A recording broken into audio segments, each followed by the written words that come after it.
I don't know how to put this, but I'm kind of a big deal.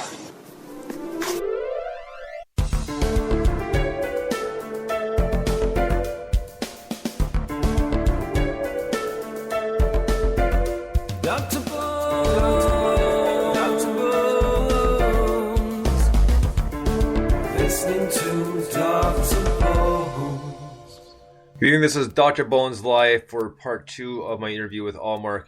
And just before we got off the air, we were just talking about some of the mixes that you're doing and saying some of the videos you've been working on and that sort of thing for YouTube, and how, like, it'd be nice to be working on documentaries, that sort of thing.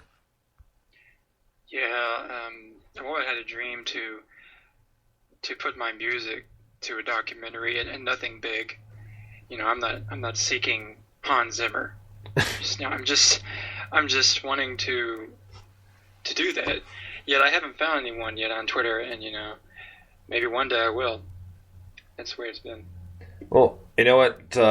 You never know who might pop up on Twitter, because Twitter is pretty much it's kind of almost like a goldmine for a lot of things, because there's so many people on there and so many different facets of, like, music, anything, you name it, and eventually you'll stumble upon it. And that's what's the nice thing about it, is you always kind of find new interesting things, and it's a lot more in depth and a lot more social than Facebook is, because people tend to chat back and forth, and or it becomes a lot more personal, which makes it a lot more interesting and fun, because you never know what you're going to come up with. And yeah. Sorry, go ahead. All right, I just want to say that I think Twitter is one of the greatest things to happen to the internet. I was really skeptical of it years ago, because I thought, oh, that's just for movie stars. I'm not a movie star. So, but I found that I've enjoyed it a lot more than Facebook. So yeah, there's a lot of potential there. So, and just before the break too, we were talking about the next song we're going to get to off one of your older albums, Tapehead. So we're going to take... no, that's not Tapehead, actually. Tapehead's on the new album. On the new album, sorry, new album. My mistake. I confused the two. Sorry about that. That's okay. My mistake. So, correcting myself, on the new album, Tapehead. So we're going to take a quick listen to this and talk about it when we come back. So we'll be back in about 4 minutes.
right, that was Tapehead by Almark, and that will be off his new album ATD.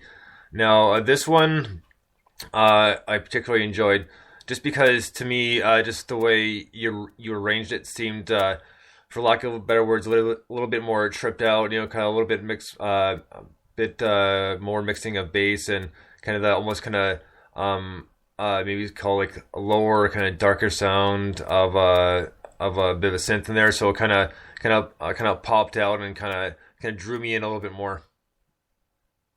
Yeah, thanks about that.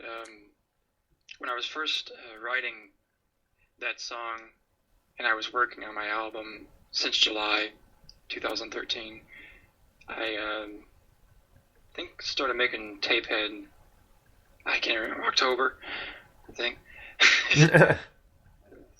So I sat down with my keyboard and it was just a blank slate, and I thought, well, put this drum beat here,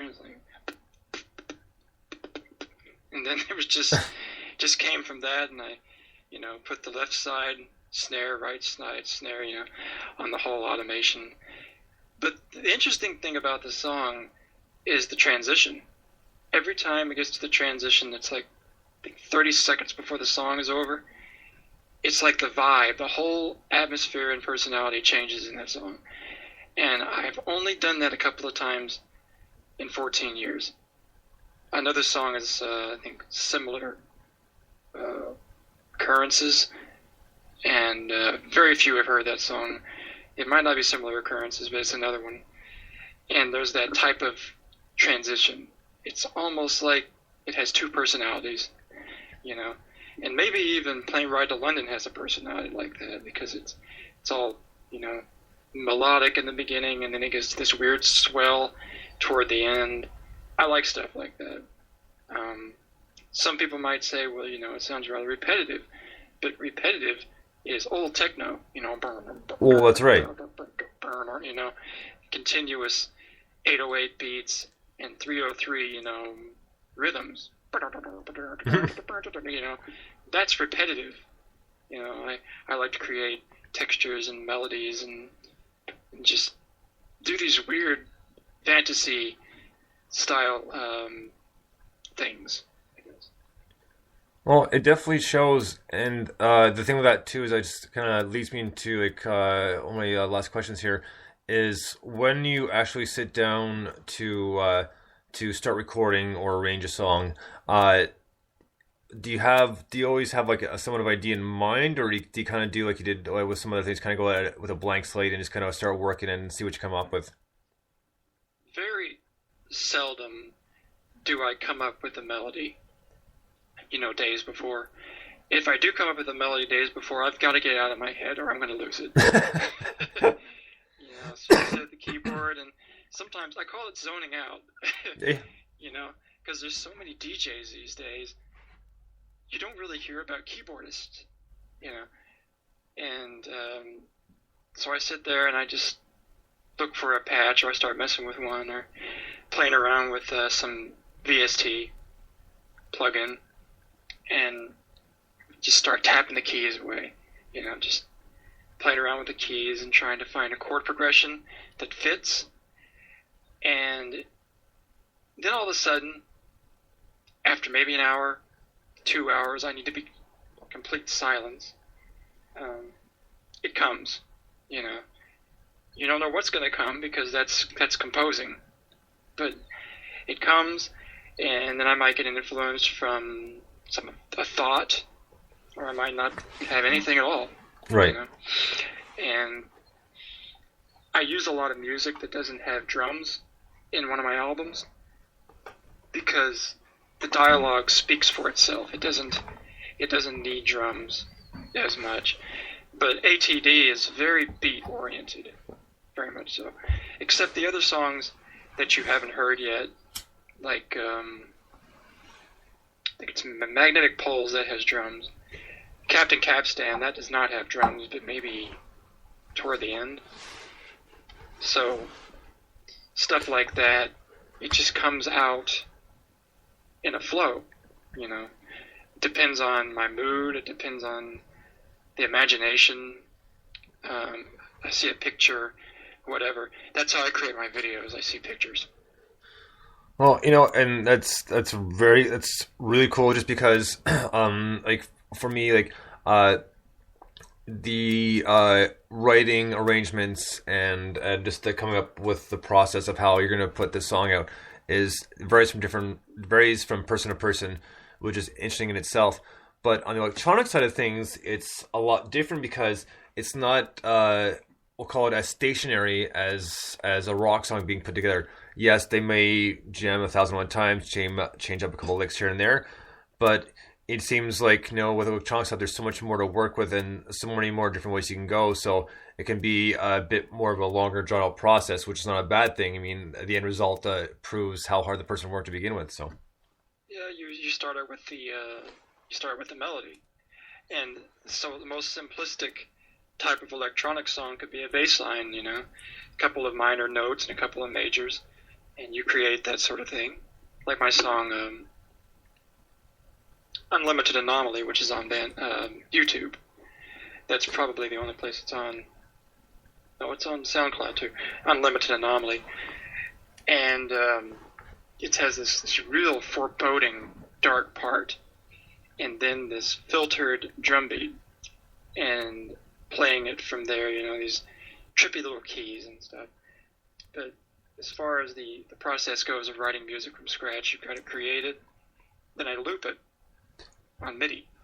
So it plays over and over again, then I add stuff to it, and add different tracks, sometimes 10 or 12 tracks. Just all depends. I like to use bass, but I don't like to use a lot of bass. I like to make sure that everything blends in, because when you start mixing that, you get a lot of mud, so you need to fix it ahead of time. Right. Composing is actually one of the things that you just don't really hear much about, but people do it. I mean, I've met probably 10 people who do their own composing, and that would be a Fatal Rabbit. He makes he uses dubstep influences, but the way he does dubstep, I like it because it's very nice, and he's from the UK. I just love British music, something about it. Hey, you know what? Tell me about it, man. Most of my music is that I play in the show and review the bands. That's where most of it comes from. And I remember Mode, of course. Oh yeah. And of course there's one band that I used to get into the other day was Mr. Susan Band, and they're out of the UK. And I played 2 songs off their a new EP, Bad Dalma Combination, which is awesome. So I had them on probably about 6 months ago, and the ones I played, the first 2 that they sent me were songs called Birds with Hats and Room with No Windows. And those were like some of the coolest songs I ever heard. And when the EP came out, I bought it on iTunes, and I will be having them back on talk about, because like that's one band I like. It's kind of, it's got kind of like somewhat of like electro mix in it, and it's interesting the way they arranged it, because I earlier today I posted, pick up the album, but they have a show that's live on YouTube, and seeing them play live is that much cooler to see. And it's one of those shows like, man, I wish I was there to see it. Yeah, I was speaking to one of the guys on that the other day, and I was telling him, do you have any influences in these things, and I don't know if he wants me to tell people that, but I heard some Rollins Band, I heard Radiohead, I heard some other stuff, some indie rock, and there's this post-punk sound, jazz fusion. Right. And I really like it, and I'm going to buy the album. I liked it so much, I really want to buy that album. And you can't really hold it in your hand, just like people can't hold my albums in their hand when they buy them. And I wanted to say that ATD Singles is actually on sale in my Bandcamp, which is Syntho Electro. Well, so definitely get people to check that out. I also want to tell you that I'm providing ATD album for a full price on my Bandcamp, but at the same time I'm running my music through F-Wonk Records, and they're a modest but professional net label out of the UK. I just got on with them about a month ago, and they have a really nice feature for my Tape Head single, which has IC, a live version, which I did for New Year's Eve. But anyway, that's going to be on sale through my Bandcamp and completely free through their net label. Well, right on. So if you guys heard that, be sure to check it out. And pretty much the last thing I want to get into here is we were talking about this earlier today, that you said that you have an album coming out in the spring, and it's a date you set for yourself, and that it's going to come out in the spring, even if it's like a few weeks after spring has started. Yeah, as they say, I hear it around here, hairlip the governor. Yeah. If it does that, I'm going to get that thing out, damn the torpedoes, I'm going to get it out. I've got to get that album done. It's been my own personal deadline. I don't have any executives breathing down my neck because I'm not on a label. Right. Thankfully. Yeah. So, it's just a personal goal, and I made the banner, and I figured, if you're going to make the banner, follow through. People are expecting the album, and I'm just really blown away by the amount of people that want to listen to that album.